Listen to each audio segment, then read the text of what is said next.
Selamat datang di Novel Story, channel yang menceritakan novel berjudul Aku Bukan Menantu Sampah. Jangan lupa subscribe dan like. Sekian dari Mimin, silahkan menikmati ceritanya ya. Aku Bukan Menantu Sampah, bab 517. Aku suka laki-laki seperti dia. Dia sudah pernah mencicipi tubuh selebgram presenter, tapi tidak ada yang seindah dan secantik Dewi, terutama keeleganannya yang begitu high class. Hal ini membuatnya sama sekali tidak bisa disamakan dengan para selebgram. Rocky datang sambil membawa teh. Melihat Jenny sudah tidak berbicara lagi, dia juga tidak berbicara dan dia hanya fokus mendengarkan dua orang yang sedang membahas penandatanganan kontrak. Setelah dia mendengar pembicaraan mereka berdua, dia merasa ada yang tidak beres.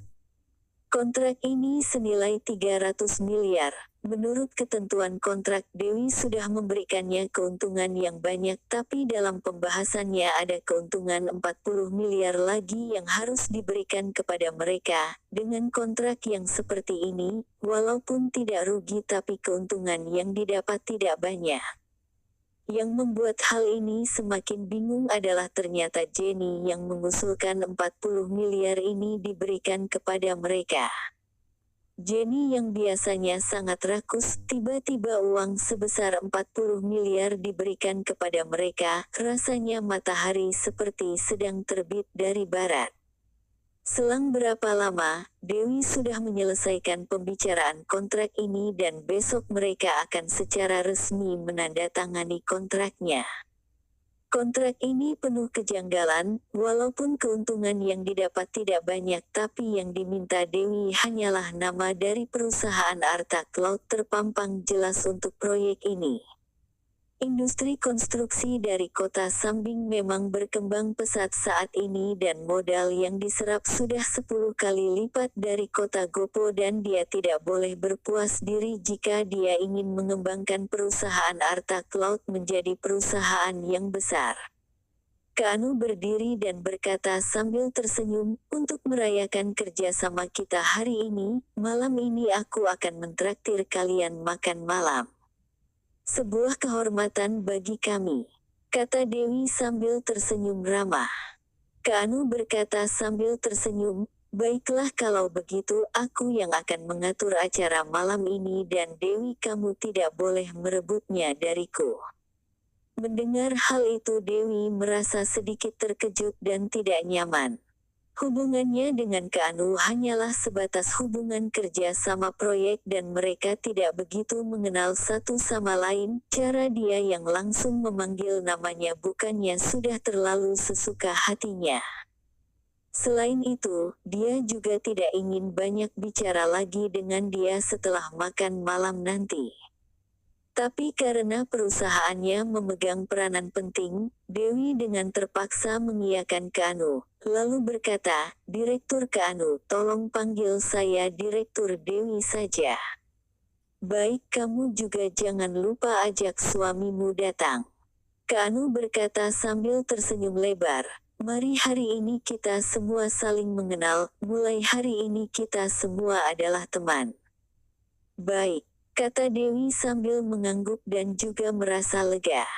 Dia pikir Keanu orang yang sedikit sembrono, tapi dia merasa lega setelah dia ternyata meminta dirinya untuk membawa suaminya. Saat Keanu meninggalkan villa, senyuman di wajahnya tiba-tiba menghilang. Kemudian dia tertawa dengan ekspresi yang jahat. Acara malam ini, dia secara khusus mengaturnya untuk menghajar Rocky agar Dewi tahu kalau suaminya ini adalah seorang pecundang dan membuktikan akulah pria yang diidam-idamkan oleh para wanita. Saat ini, Ryan meneleponnya. Keanu, jika kamu punya waktu untuk mencari tahu, tanyakan pria mana yang sudah beli mobilku, aku punya beberapa informasi yang dapat dipercaya, katanya orang yang beli mobilku dari kota Wasa dan berasal dari keluarga Lin. Apa? Keluarga Lin? kata Keanu dengan wajah yang sedikit terkejut, lalu dia berkata, "Ayah, kita harus cari pria ini dan kita harus segera kerja sama dengannya." Petik 2. Tentu saja. Suara Ryan terdengar bahagia, lalu dia berkata lagi, "Selain itu aku curiga dia adalah penerus dari keluarga Lin. Jika kita bisa menemukannya, kita pasti akan bergabung dengannya dengan cara apapun ke depannya ketika kita ingin ke kota Wasa untuk melakukan pengembangan perusahaan. Prestasi kita pasti akan 10 kali lebih baik dari sekarang." Petik 2. Baik, aku akan mencari tahunya, kata Keanu yang semakin bersemangat. Perusahaan Wuring Construction adalah salah satu perusahaan terbesar di kota Sambing, tapi keluarga Lin dari kota Wasa jauh lebih besar dari mereka. Dulu ayahnya pergi ke kota Wasa dengan niat untuk bekerja sama dengan keluarga Lin atau keluarga Jiang. Dia sudah bersusah payah menyiapkan hadiah untuk mereka, tapi mereka tidak menganggapnya dan meremehkannya. Kali ini sebuah kesempatan bagus telah datang ke hadapan mereka.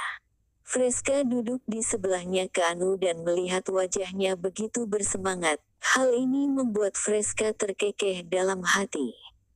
Tujuannya sekarang hanyalah ingin menggoda Rocky. Tubuhnya yang gagah membuat Freska sangat bernafsu. Dia bermimpi bisa berada di pelukannya. Ditambah Rocky punya uang dan kekuatan, dia menjadi lebih bahagia lagi. Dia suka menggoda suaminya orang lain, terutama yang kaya dan juga berpengaruh. Kalau orang ini tahu siapa yang sedang dia remehkan, dia pasti akan sangat menyesal.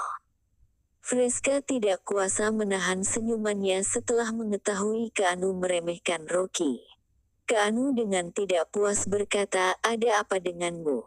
"Tidak ada, Direktur Keanu." Freska segera menggelengkan kepalanya, lalu bertanya, "Direktur Keanu, malam ini bagaimana cara Anda menghadapi Rocky?" Petik 2. Tentu saja aku akan. Keanu memberitahu semuanya kepada Freska. Setelah mendengarnya, Freska hanya bisa tertawa dari dalam hatinya. Ingin menghajarnya dengan cara murahan seperti ini, dia tidak akan bisa menggoyangkan sehelai rambutnya Rocky. Orang ini benar-benar sampah, dia belum tahu siapa sebenarnya Rocky.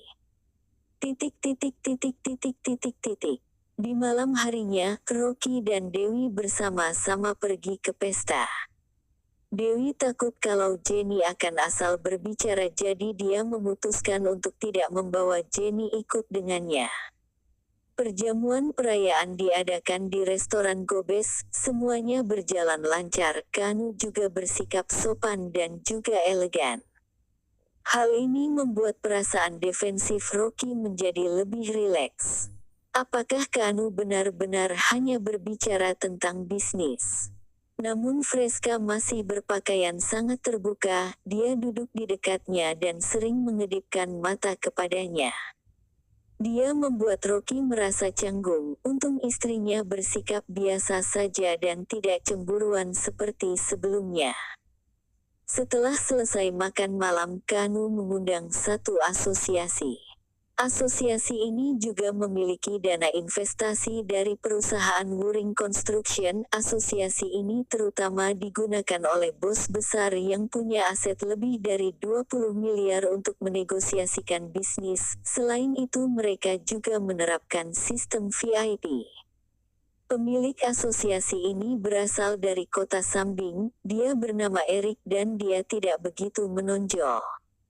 Tapi semua yang mengenalnya ketakutan, bahkan pasukan Sadowdi yang ada di kota Wasa menghindarinya dan tidak mau memprovokasinya.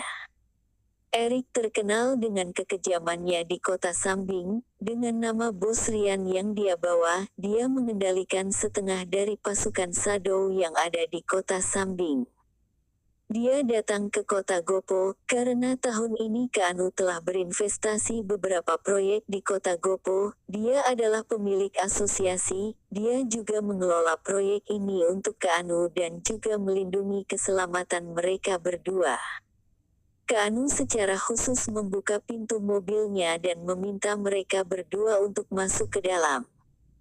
Dewi belum pernah ke tempat seperti ini, melihat lingkungan sekitar begitu elegan membuat dia begitu rileks. Dewi berjalan dan berkata sambil tersenyum, "Direktur Kak Anu, sepertinya acara kali ini bukan minum teh ya?" Kak Anu berkata sambil tersenyum, "Tadi baru saja makan, jadi kita harus sedikit berolahraga." Itu. Kak Anu tersenyum dan memberitahu seorang pelayan untuk menekan lift. Pelayan tersebut membungkuk untuk meminta Dewi masuk. Lift langsung ke lantai 5. Begitu pintunya terbuka, Rocky melihat orang-orang begitu bahagianya. Ini. Dewi terkejut saat keluar dari lift dan melihat ruangan yang ada di depan matanya. Di ruangan yang mewah itu, ada banyak sekali orang. Ruangannya sangat indah dan ada musik piano yang menemani mereka semua. Di dalam ruangan yang besar ini, ada 7 atau 8 meja biliar. Banyak sekali orang yang sedang berdiri di meja biliar, mengobrol dan juga bermain biliar. Ada juga pelayan dengan kostum kelinci, membawa nampan yang besar dan berjalan melewati kerumunan. Terima kasih telah menonton, jangan lupa like, komen dan subscribe ya teman-teman agar saya semangat melanjutkan novel ini. Jika ada yang kurang baik silahkan komen di bawah agar saya memperbaikinya. Sekian dan terima kasih ya.